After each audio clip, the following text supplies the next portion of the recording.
18,000 মাখলুকাতের মধ্যে সবচেয়ে শ্রেষ্ঠ মাখলুকাত হিসাবে আল্লাহ সৃষ্টি করেছেন।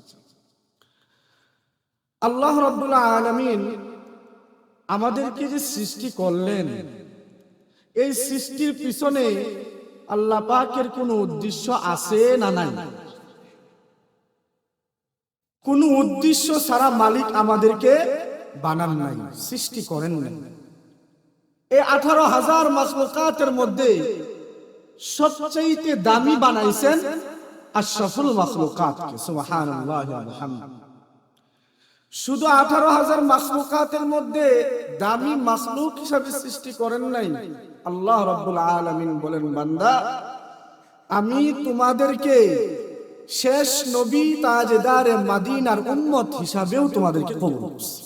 সুবহানাল্লাহ, এটা কত বড় নিয়ামত আল্লাহ রাব্বুল আলামিন এই যে নিয়ামত আমাদেরকে দান করছেন। এই নিয়ামত শুধুমাত্র এই যে পৃথিবীর সৃষ্টি লগ্ন থেকে এখন পর্যন্ত যত নবীর উম্মত দুনিয়াতে আসছেন আর গেছেন, সমস্ত নবীর উম্মতের মধ্যে সবচেয়ে দামি এবং সবচেয়ে বড় নিয়ামত আল্লাহ আমাকে আপনাকে। সুবহানাল্লাহ। আল্লাহ রাব্বুল আলামিন কোরআনের অপর জায়গায় বলেন, লাকাদ খালাকনাল ইনসানা ফি আহসানি তাকওয়িম। আল্লাহ এই কোরআনের আয়াতের মধ্যে ডাক দিয়ে বলতেছেন, বান্দারে আমি তোমাকে এত সুন্দর কইরা বানাইছি। এই আয়াতের মধ্যে আল্লাহ বুঝাইতেছেন এই 18,000 মাখলুকাত যে আমি সৃষ্টি করছি, কুন ফায়াকুন বলার সাথেই সাথে আমি 7 আসমান জমিন সৃষ্টি করেছি এবং 18,000 মাখলুকাত আমি আল্লাহ সৃষ্টি করেছি। কিন্তু বান্দা তোমাকে আমি আল্লাহ কুন ফায়াকুন বলার সাথে সাথেই সৃষ্টি করি নাই। আমি আল্লাহর ক্ষমতা ছিল, আমি আল্লাহ চাইলে পারতাম কুন ফায়াকুন বলার সাথে সাথে আমি আল্লাহ তোমাকেও সৃষ্টি করতে পারতাম রে বান্দা, কিন্তু আমি আল্লাহ তোমাকে কুন ফায়াকুন বলে সৃষ্টি করি নাই। এই আয়াতের মধ্যে আল্লাহ বলেন, লাকাদ খালাকনাল ইনসানা ফি আহসানি তাকওয়িম। বান্দা আমি তোমারে বানাইতে সময় নিছি 9 মাস 10 মাস সময় নিছি। বলেন সুবহানাল্লাহ। আল্লাহ পারতেন না কুন ফায়াকুন বইলা বানায় ফেলতে আমাদেরকে? পারতেন কিনা? এই 7 আসমানকে আমার আপনার চাইতে বড় না ছোট? জমিনকে আমার আপনার চাইতে বড় না ছোট? কত বড়! এই দুনিয়া থেকে শুধু যদি আপনাদেরকে সামান্য সূর্যের কথাও বলি, দুনিয়া থেকে 13 লক্ষ গুণ বড় হলো এই আকাশে যে সূর্য আমরা দেখতে পাই। সুবহানাল্লাহ। কয় লক্ষ গুণ? 13 লক্ষ গুণ। 9,30,00,000 মাইল যদি আপনি কতটা দ্রুত চলবেন, আপনি টর্চ লাইট দিয়ে যখন সামনের রাস্তা দেখেন, ওই টর্চ লাইটের আলো যতটা দ্রুত গিয়ে সামনে পড়ে, ততটা দ্রুত যদি আপনি এই সূর্যের দিকে যান, তাহলে 9,30,00,000 মাইল দূরে আপনার যাইতে হবে। এত দূরে আমাদের থেকে এই সূর্য। তো আল্লাহ চাইলে কি পারতেন না কুন ফায়াকুন বলে সূর্যের মতো, তারকার মতো, চাঁদের মতো, 7 আসমান জমিন আরশে আজিমের মতো আমাদেরকে বানায় ফেলতে? বানাই নাই। আল্লাহ বলতেছেন, বান্দা আমি যখন তোমারে বানাইছি, আমি তোমাকে বানাইতে 9 মাস থেকে 9.5 মাস থেকে 10 মাস সময় নিছি। এই যে এত সুন্দর করে সূক্ষ্মভাবে তোমাকে বানাইছি, কতটা সূক্ষ্মভাবে বানাইছি বান্দা বুঝার জন্য শুনো। তোমার চোখটা জায়গায় দরকার, ওই জায়গাতেই তোমার চোখটাকে আমি ফিট করেছি আল্লাহ। তোমার নাকটা যেই জায়গায় দরকার, ওই জায়গাতেই তোমার নাকটা আমি ফিট করেছি। তোমার জবানটা যেই জায়গায় থাকলে তোমাকে সুন্দর লাগবে, ওই জায়গায় তোমার জবানটাকে আমি ফিট করেছি। তোমার হাতটা যেখানে থাকলে সুন্দর দেখাবে সেইখানেই তোমার হাতটা ফিট করেছি। তোমার পাটা যেখানে থাকলে সুন্দর লাগবে তোমার পাটা আমি সেইখানে ফিট করেছি। বান্দারে তুমি যদি আমি আল্লাহকে চিনতে চাও, তুমি আল্লাহকে যদি আমি আল্লাহকে চেনার জন্য তুমি নিজের দিকে মাথা থেকে পা পর্যন্ত তাকাও, তুমি আমি আল্লাহকে ভালোভাবে চিনতে পারবা। চিনার জন্য এত দূরে যাওয়ার প্রয়োজন নাই। আল্লাহ বলতেছেন বান্দা তুমি যদি চিনতে চাও তোমার মাথা থেকে পায়ের নখ পর্যন্ত তাকাও, আমি আল্লাহ তোমাকে এই তোমার শরীরের মধ্যেই তুমি আমাকে চিনতে পারবা। সুবহানাল্লাহ ওয়া বিহামদিহি। আল্লাহ রাব্বুল আলামিনকে চিনে না এখনো দুনিয়াতে এমন মানুষ আছে না নাই? নাই মনে হয় আপনাদের বাসায় জন্মে গেছেন। হ্যাঁ, জুড়ে বলতে হবে আছে না নাই? এমন বান্দা আছে না নাই? এমন হতভাগা বান্দা এখনো দুনিয়াতে আছে যেই বান্দা আল্লাহকে এখনো চিনেন না, যেই বান্দা জানে না তার সৃষ্টিকর্তাকে, তার সৃষ্টিকর্তার নাম কি। এমন মূর্খ, এমন বেঈমান, এমন ব্যক্তিও এখনো দুনিয়াতে আছে। অথচ কাফের মুশরিকদের দিকে যদি আপনি তাকান, ইহুদি খ্রিস্টানের দিকে যদি তাকান, ওরাও জানে তাদের সৃষ্টিকর্তা একজন আছে। সে কে? আরো জুড়ে বলি কে? যারা এখনো আল্লাহকে চিনে না, যেই বান্দা আল্লাহকে চিনতে পারলো না, ওই বান্দার মতো হতভাগা আর কপাল পোড়া বান্দা দুনিয়াতে আরো কেউ আছে? ওই বান্দার মতো আরো বান্দা দুনিয়াতে নাই। আল্লাহকে চিনাইতে হবে। আপনার সন্তানকে ছোট সময় থেকে আপনার সন্তানকে আল্লাহকে চিনাইতে হবে। আপনার সন্তানকে ছোট সময় 5 বছর বয়স থেকেই নামাজের আদেশ করতে হবে। আপনার সন্তানকে অল্প বয়স থেকে মাদ্রাসায় দিতে হবে। মাদ্রাসায় দিলে ফায়দা কি? ওই যে আল্লাহকে চিনবে। স্কুল কলেজে দিবেন, আল্লাহকে চিনে না, আল্লাহকে ঠিক মতো ডাকতে পারে না। স্কুল কলেজে কি আল্লাহর ডাকার জন্য আলাদা কোনো সাবজেক্ট আসেনি? নাই। নামাজ পড়ার কোনো সাবজেক্ট আসেনি? নাই। শুধু 7টা 8টা ক্লাসের সাবজেক্ট ঠিক আছে, কিন্তু নামাজের ওয়াক্ত হইলে নামাজ পড়ার কোনো সাবজেক্ট নাই। নামাজের সময় স্কুল থেকে দেয় না। তো যেই সন্তানকে এত কষ্ট করে মাদ্রাসায় না পড়াইয়া স্কুল কলেজ ভার্সিটিতে পড়াইতেছেন, ওই সন্তান যদি আল্লাহকে না চিনে, আল্লাহ বলতেছেন ইয়া আইয়ুহান নাস ওয়াবুদু রাব্বাকুমুল্লাযী খালাকাকুম ওয়াল্লাযীনা মিন ক্বাবলিকুম লাআল্লাকুম তাত্তাকুন। প্রত্যেক বাবা মাকে আল্লাহ বলতেছেন হে মানুষ, আমি আল্লাহকে চিনার জন্য, জানার জন্য, আমি আল্লাহর ইবাদত করার জন্য তুমি তোমার সন্তানকে মসজিদের দিকে পাঠাও, ইবাদতের দিকে পাঠাও।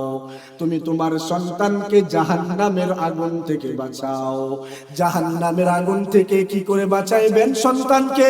ওই যে সন্তানকে স্কুলে দেন, সমস্যা নাই, কিন্তু আগে কোরআনের শিক্ষাটা অন্তরে দিতে হবে। আপনি স্কুলে দেন, বড় কলেজ ভার্সিটিতে দেন, ইঞ্জিনিয়ার বানান, ডক্টর বানান, কোনো সমস্যা নাই, কিন্তু আগে কি করতে হবে? কোরআনের শিক্ষা অন্তরে দিতে হবে। আল্লাহ বলতেছেন বান্দারে, তুমি তো মা হইছো, বাবা হইছো, সন্তানকে তুমি আল্লাহ চিনাও, আমি রবকে চিনাও, আমি রবের ইবাদত করো। আল্লাহ সৃষ্টি করার সময় বলছেন ওয়া মা খালাকাতুল জিন্না ওয়াল ইনসা ইল্লা লিয়াবুদুন। বান্দা আমি তোমারে বানাইছি বড় আশা নিয়া, বড় মায়া নিয়া, বড় নিয়ামত দিয়া বানাইছি। তুমি আমার ইবাদত করবা, তুমি আমার বন্দেগী করবা, তুমি দুনিয়ার পিছনে না দৌড়াইয়া তুমি আমি আল্লাহরে ডাকবা, তুমি আমি আল্লাহকে বেশি বেশি স্মরণ করবা। এই জন্য বান্দা তোমারে বানাইছি, এত মায়া কইরা বানাইছি, এত নিয়ামত দিয়া বানাইছি। এই জন্য নয় যে দুনিয়া পায় তুমি আমি আল্লাহরে ভুলে যাইবা। দুনিয়ার পিছনে দৌড়াইবা, অর্থ আছে আর অর্থের জন্য দৌড়াইবা, টাকা আছে আর টাকার জন্য দৌড়াইবা, তুমি তোমার সম্মান আছে আর সম্মানের পিছনে দৌড়াইবা। এই জন্য আমি বান্দা তোমারে বানাই নাই, তোমারে বানাইছি আমি আল্লাহর ইবাদত বন্দেগী করার জন্য। এই ইবাদত বন্দেগীটা আমি আর আপনি কতটুকু করতে পারি তা নিজের কাছে প্রশ্ন করতে হবে। কেমন প্রশ্ন করতে হবে? ওই যে বললাম, আপনার সন্তানকে রব চিনানোর জন্য মাদ্রাসায় পাঠাইতে হবে। 4-5 বছর বয়স থেকে স্কুল আর কিন্ডারগার্টেনে না পাঠাইতে হবে কোথায়? আরো জুড়ে কোথায়? মাদ্রাসায় পাঠাইতে হবে আল্লাহর চিনার জন্য। জামানার এক বড় ওলি খাজা কুতুবউদ্দিন কাকি রহমাতুল্লাহি আলাইহির একটা গল্প আপনাদেরকে শোনাই। আল্লাহকে তার মা কিভাবে চিনাইছেন খাজা কুতুবউদ্দিনকে।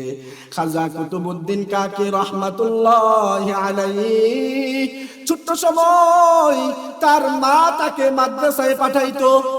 মাদ্রাসায় পাঠায় বলতো, সকালবেলা অল্প কিছু খানা দিয়ে মাদ্রাসায় পাঠায় দিত। বলতো, বাবা মাদ্রাসা থেকে পড়াশোনা শেষ করে দুপুরে যখন আসবা তখন এই আলমারির উপরে দেখবা আগে নামাজ পড়বা 2 রাকাত। ওই 2 রাকাত নামাজের পরে আল্লাহ তাআলার কাছে চাইবা, আল্লাহ নামাজ 2 রাকাত পড়েছি, আমার খুব ক্ষুধা লাগছে, আমারে আপনি খানা দেন। আল্লাহ তোমাকে যখন খানা দিবে ওই আলমারির উপরে যায় দেখবা আল্লাহ তোমারে খানা দিবেন, তারপর তুমি ওইখান থেকে খানা নিয়ে খাইবা। খানা খাওয়া শেষ হয়ে গেলে আবার ফিরে যাবা মাদ্রাসায়। মাদ্রাসায় পড়াশোনা করে আবার সন্ধ্যার সময় চলে আসবা। খাজা কুতুবউদ্দিন কাকি রহমাতুল্লাহি আলাইহি প্রতিদিন এই নিয়ম চলতেছে। প্রতিদিন এসে নামাজ পড়ে তারপর আল্লাহ তাআলার কাছে চায়, রব্বে কারীম নামাজ পড়েছি 2 রাকাত, তোমার কাছে আমি খানা চাইতেছি, ক্ষুধা লাগছে, আল্লাহ তুমি খানা দিলে আমি খানা খাবো, তারপর আবার তোমার কোরআন পড়ার জন্য যাব। একদিন খাজা কুতুবউদ্দিন কাকি রহমাতুল্লাহি আলাইহির আম্মা জান মানুষের বাসায় কাজ করে তারপর কিছু দেয় মানুষ, তারপর ওই খানা নিজে অল্প খান, তারপর কি করেন সন্তানের জন্য ওই আলমারির উপরে প্রতিদিন রেখে দিতেন। একদিন খাজা কুতুবউদ্দিন কাকি রহমাতুল্লাহি আলাইহির আম্মা জান কাজের জন্য অন্য বাসায় চলে গেছেন। ফিরতে ফিরতে দুপুরের পরে হয়ে গেছে বিকাল।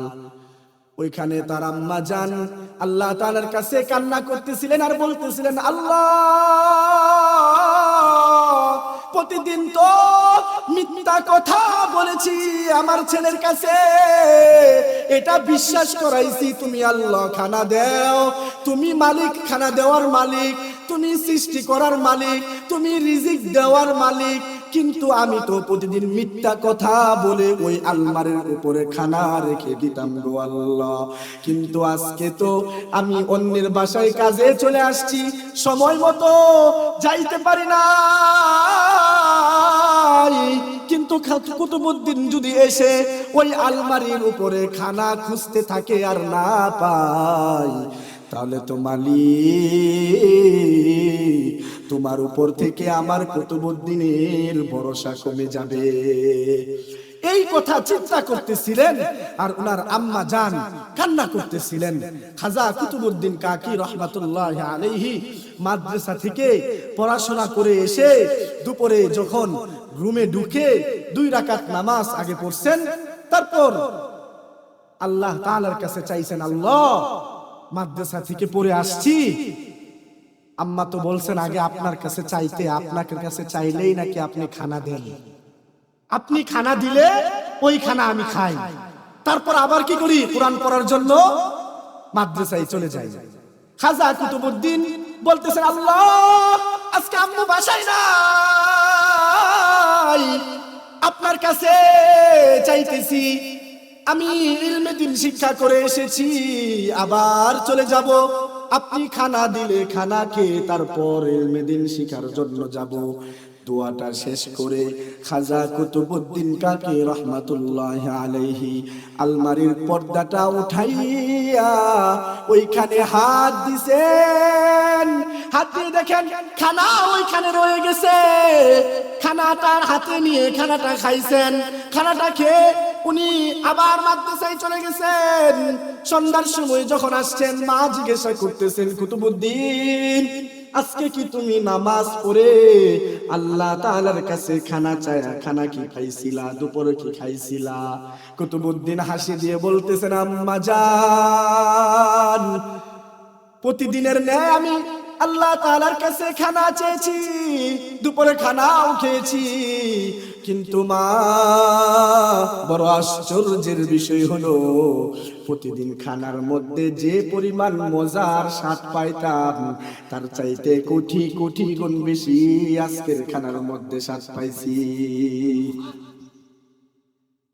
তো আল্লাহ তাআলার উপর কি পরিমাণ বিশ্বাস তার মা তার সন্তানকে ছোট সময় থেকে করাইছেন যে আল্লাহ পাক জান্নাতি খানা কুতুবউদ্দিন কাকিকে খাওয়ায়া দিবেন। বলেন সুবহানাল্লাহ। তো এখন আমরা কি করি না, সন্তানরা এখনো এমন মানুষ আছে যে দুনিয়াতে আল্লাহকে চিনে না, জানে না, অথচ আপনার সন্তানকে কতটুকু ছোট সময় থেকে আল্লাহকে চিনানো দরকার। একেবারে ছোট থেকে আপনি যখন সঙ্গে যাবেন, আপনার সন্তানকে সাথে মসজিদে নিয়ে যান। আপনি যখন সঙ্গে মসজিদে নামাজ পড়তে যান, আপনার সন্তানকে হাত ধরে নিয়ে যান। আরে আপনার সন্তান তো নামাজ বুঝে না, কিন্তু ওই যে আপনার সাথে দেখে দেখে হাত বাঁধবে, কুদরতি পায়ে সেজদা করবে। আমার আল্লাহ ফেরেশতাদেরকে বলেন, বান্দা দেখ, এই সন্তান কিচ্ছু বুঝে না, তারপরেও আমার কুদরতি পায়ে সেজদা করতেছে। এটার জন্য আমার আল্লাহ ফেরেশতাদের সাথে হাসি খুশি সন্তুষ্ট হন, খুশি হন আপনার উপর। বলেন সুবহানাল্লাহ। তো বাবা কেমন হতে হবে? যেই বাবা ছোট সময় থেকে তার সন্তানকে আল্লাহকে চিনায়। সন্তানের জীবন কেমন হতে হবে? আমার আপনার জীবন কেমন হতে হবে? রাসূল এবং নবীদের জীবন যেমন রঙের ছিলেন, যেমন রঙিন ছিলেন, যেই জিন্দেগি তারা আমাদেরকে দেখায় গেছেন, উম্মতকে যেভাবে চলতে বলে গেছেন, ওই রঙের জিন্দেগি আমার আপনার হতে হবে। আমার আপনার জিন্দেগি কেমন হতে হবে? চলাফেরা কেমন হতে হবে? উঠা বসা কেমন হতে হবে? সাহাবায়ে কেরামের চলাফেরা যেমন ছিল তেমন হওয়া চাই আমার আপনার জীবনের চলাফেরা। সাহাবায়ে কেরামের জীবনের রং যেমন ছিল আমার আপনার জীবন কেমন হতে হবে। আমরা যারা এখন পর্যন্ত নামাজ পড়ি না, নামাজ তরক করি, হাদিসে আসছে আমার রাসূল বলছেন, সমস্ত ইমাম সমস্ত আলেম এই বিষয়ে একমত, আল্লাযীনা তারাকুস সালাহ, যে ব্যক্তি নামাজকে তরক করে ইচ্ছা করে ওই ব্যক্তি কাফের। এই বিষয়ে কারো মতনৈক্য নাই। আজকে শুনছেন তো? শুনেন নাই? আজকে এখন শুনছেন তো? কালকে থেকে নামাজটা বাদ দিয়ে সুযোগ আছে নামাজ বাদ দেওয়ার? না। মালিকের কাছে যদি বলেন, মালিক আমি তো জানতাম না, মুসলমান হইছি, লা ইলাহা ইল্লাল্লাহ পড়ছি, কিন্তু তোমার নামাজ তরক করলে যে কাফের মুশরিক হয়ে যায়, এই মাসালা তো আমি জানতাম না, এই হাদিস তো আমি জানতাম না। কেমনে জানলেন না প্রিয় যুবক ভাই? আজকের এই প্রোগ্রাম থেকে জেনে নেন, এবং আজকের এই প্রোগ্রাম থেকে তওবা করতে হবে, খালেস তওবা। কেমন তওবা?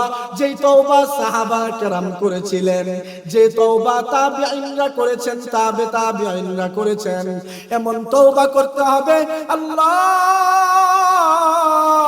এমন তওবা করব, খালেস তওবা করব গো মালিক, আজকে পর্যন্ত যত নামাজ বাদ দিছি গো মালিক, আজকে থেকে আমাকে মাফ করে দাও, আগামী কালকে থেকে নামাজ আর ছাড়বো না ইনশাআল্লাহ।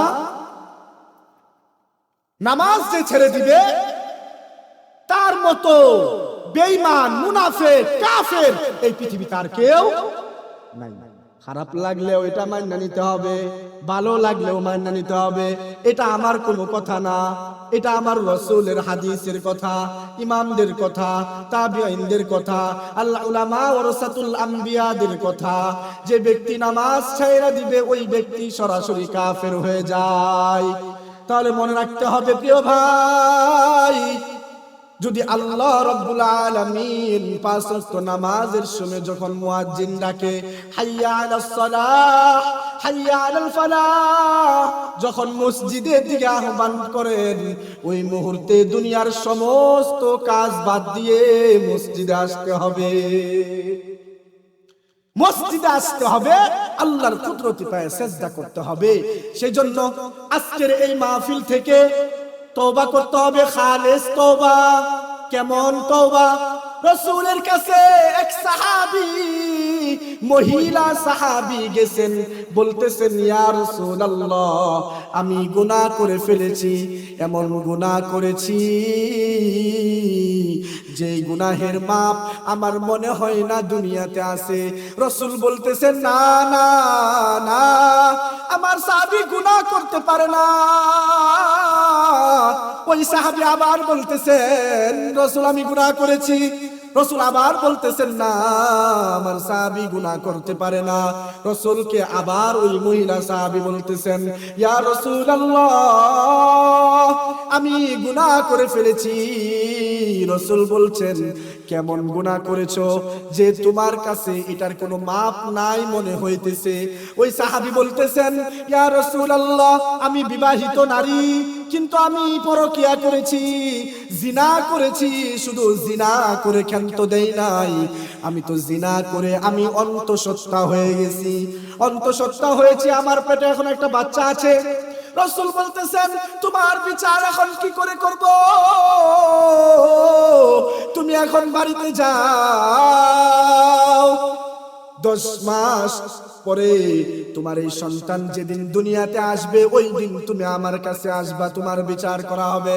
10 মাস পরে ওই মহিলা রাসূলের কাছে আসছেন, বলতেছেন ইয়া রাসূলুল্লাহ, এই যে আমার সন্তান, এখন আমার বিচার করে দেন।